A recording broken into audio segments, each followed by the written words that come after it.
Les contrôles aériens sont dans le viseur de la Commission des finances du Sénat. Dans un rapport sévère, l'institution pointe les grèves à répétition et le matériel vétuste, qui font perdre des millions d'euros aux compagnies aériennes.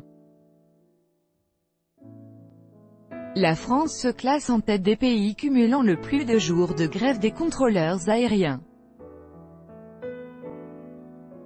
Entre 2004 et 2016, les aéroports français ont enregistré 254 jours de grève des contrôleurs. Outre les mouvements sociaux, la France est aussi championne des retards, liés à la vétusté du système, souligne le rapport.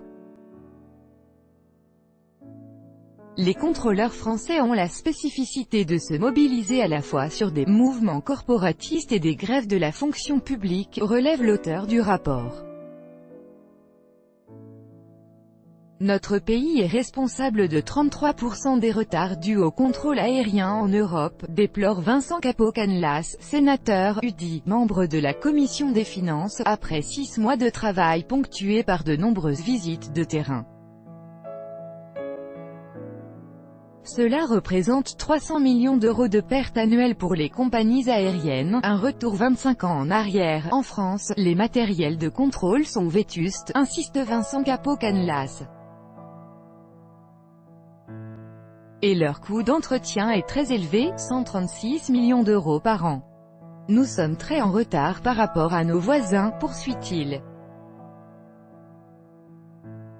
Un retard d'autant plus alarmant que plus de 2 milliards d'euros ont été dépensés pour moderniser le contrôle depuis 2011, s'inquiète le sénateur.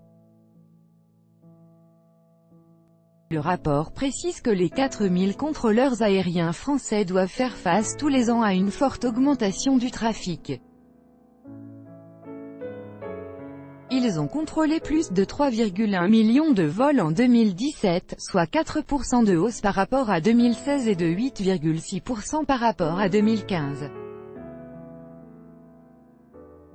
Enfin, selon le rapport, l'École nationale d'aviation civile, ENAC, est reconnue dans le monde entier. Elle forme aussi des contrôleurs étrangers qui partent ensuite opérer dans des tours de contrôle top modernes, s'enorgueillit Vincent Capo-Canellas.